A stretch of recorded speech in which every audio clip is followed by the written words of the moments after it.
నమస్తే royal family. ఇప్పుడు మనం వచ్చేసి జూలో దిగుతున్నాం అనమాట. వర్షం ఎప్పుడు కొడుతుందో ఎప్పుడు ఎండ కొడుతుందో ఏం అర్థం కాకుండా దిగుతున్నాం జూలో. ఇప్పటిదాకా వర్షం కొట్టింది, ఇప్పుడు ఎండ కొడుతుంది. జూలో దిగుతాను ఫ్రెండ్స్. టేస్ట్ చేసింది ఆల్రెడీ. ఎప్పుడైనా బిట్ట గుంజేటప్పుడు ఏం చేయాలంటే అటు చేయి ఇటు చేయి రెండు దిక్కులో సేమ్గా తీసుకోవాలి బిట్ట. ఒక చేయి తాడుకు పట్టుకుని ఒక చేయితో పని చేసుకోవాలి. ఎందుకంటే సేఫ్టీ కూడా ముఖ్యమే కదా. మనది అసలుకే మిడిల్ క్లాస్ ఫ్యామిలీ. పని చేసుకుంటే రూపాయి వస్తుంది. మనకు కూడా సేఫ్టీ చూసుకోవాలి, పని కూడా చూసుకోవాలి. ఇట్లా దింపాలి ఒక కాలు కింద కాబట్టి ఇక్కడ నుంచి అక్కడ దాకా ఈ 3 floors బిల్డింగ్ అన్నమాట ఇది. ఇప్పుడు సెకండ్ ఫ్లోర్లో ఉన్నాం. సెకండ్ ఫ్లోర్ నుంచి ఇక్కడ దిగాలి. అది పెంట్ హౌస్ నుంచి అక్కడ 3rd floor నుంచి అక్కడ నుంచి దిగాలి. ఎంత గిగాల్సిన అవసరం వస్తుందో. అదే వాళ్ళు మెస్సీ వాళ్ళు ఫస్ట్ సిమెంట్తో చేసినప్పుడే జస్ట్ ఇట్లా చీపుడుతో అంటే వెళ్ళిపోయేదానికి వాళ్ళు అనరు, పెయింటర్ చూసుకుంటారని చెప్పేసి వాళ్ళు అనుకుంటారు.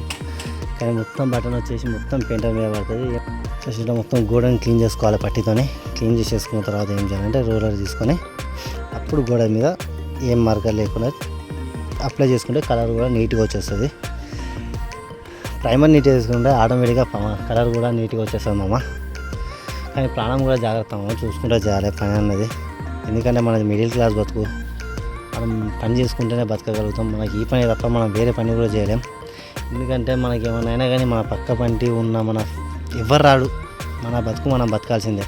నేను కూడా మన ఫ్యామిలీ, మన రాయల్ ఫ్యామిలీ కాబట్టే చెప్తున్నా, జాగ్రత్త చూసుకుంటే చేసుకోవాలి మామ.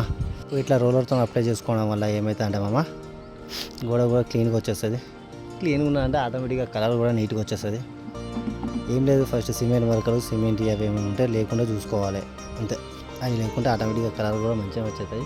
వర్కలు లేకుండా కొంచెం ప్యాచెస్ లేకుండా కరెక్ట్ చూసుకుంటే చేసుకోవాలి. అట్లా చేసుకుంటే మంచిగా ఉంటుంది.